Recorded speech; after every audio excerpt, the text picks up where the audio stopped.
Thank you. Thank you. Very good. Thanks for highlighting that. Rushanara. Great, thank you very much.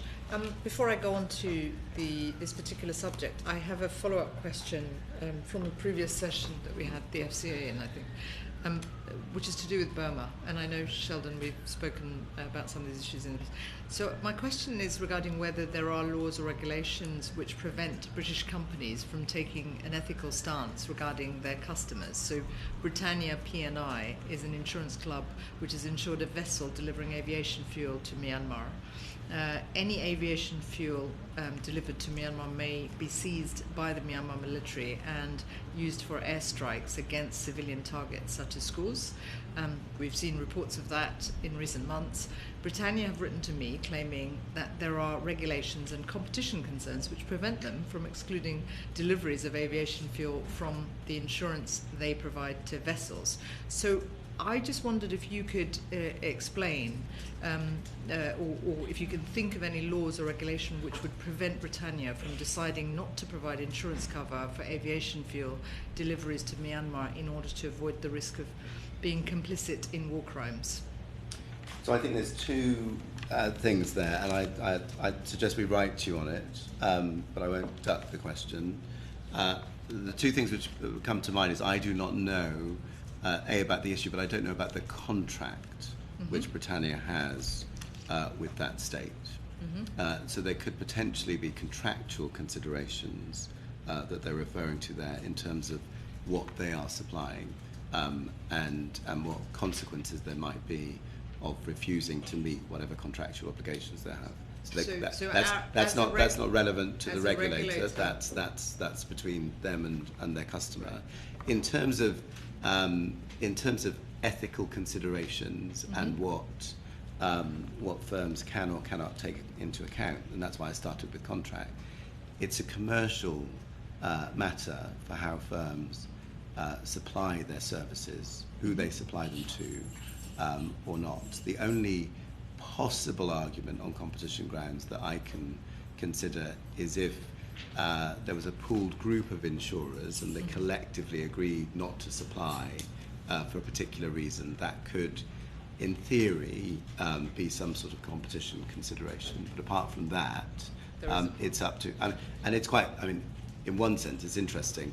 Part of the reason that we don't ban a commission is we say it's up to a broker or an insurer to do a proper job and decide what commission they're going to charge on the basis of the work that they properly do, and that's commercial freedom for them that we're, in a sense, discussing here, with some obligations and duties on it. So I hope that helps with the answer to that question. So what you're saying is there isn't a law or regulation that's preventing... Well, I would have to write you to confirm whether that's the case or not, because I don't know anything about the issue. The only thing that I can think of would be contractual, and that would be a commercial matter. I'm very happy to share the letter that I received with you to help you inform your response. Thank you. Thank you. Just turning to the subject at hand, are there reasons to believe that there are other insurance markets where the end beneficiary of the insurance is being subject to harms, as we've seen in this case? It sort of picks up on the unknowns, but can you think of any? I mean, I can think of one that's the subject of an insurance inquiry we're doing, which I'll come on to. So our rules will cover those markets as well. I was trying to think about this in preparation this morning, and was talking to my team about it. Leasing of taxis, for example, is one where a black cab driver will lease the taxi and it'll be insured, but it will be what. Are there any others? Can you just list them, because I've got 2 minutes. Go for it. Tell me what you have, because. It picks up on it, but can you think of any others? Are there any others that you want to flag to us? Not off the top of my head. Okay. Well, if you can think of any, do let us know. It would be, I guess, what we're digging into is, are there these sort of unexploded ordnance type examples that are hitting consumers hard, that they're suffering in silence?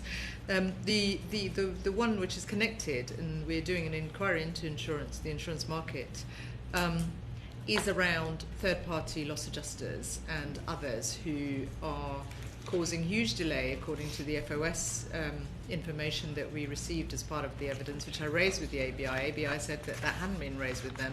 I believe the chair of the FCA has since or before, I'm not sure the chronology, has met with the ABI. Well, I'm quite concerned about the fact that these multiple institutions that are being used by insurance companies are not doing what they're supposed to, and the insurance company isn't actually taking responsibility for those that they're commissioning to take action to settle claims. And so that is an area where, at the moment, some of the evidence we're seeing is showing that there are issues. That is an area where we are concerned, and the FCA does need to look at this. And I can certainly write to you and give you examples, and the committee can, of the evidence we've already received. Yeah, so I mean, we have been looking at these issues. It's a slightly different point in terms of beneficiaries, so to speak. So we are very concerned, and Matt, I believe you have written, unless I signed, I think you have written to the CEOs to let them know about our concerns as to the impact of this inflationary environment on insurance costs in the businesses. So insurance businesses are seeking to make profit. Our concerns are that claims are being delayed. There are some practices where the interest of the customer in terms of settlement of the claim is not entirely at the forefront of the activity. And then there is the use of certain loss adjusters, how many they use, how independent, how transparent. And they run down the clock, is what we're finding. I mean, we've had evidence from one person where her house had burnt down. And they know they've got people over a barrel, and they're deliberately holding them practically to ransom. Yeah. So we are looking at claims. Evidently, it's who we look to is the insurer. So who the insurer contracts with to do work is their responsibility in terms of outsourcing. That's right. But we look to the insurer to ensure that whoever they are outsourcing activity to is following how they would treat a customer directly themselves. What I put to you is that that's not what's happening, and what we need to know, and perhaps you can write to us about that, is how you are holding those insurance companies to account. We have a number of cases, and we can tell you which insurers people have been complaining about, where they're not holding them to account. They're passing the buck, even when there are complaints, and there are lots of complaints in the FOS. So it would be very helpful for you to come back to us on what the accountability mechanism is, and is it working? I believe it's not working, and customers are suffering, and hopefully at the end of the conclusion of the inquiry we will be making recommendations, but it would be helpful to get action now. Thank you. I'll stop there. My colleagues got 5 minutes. Thank you. Angela.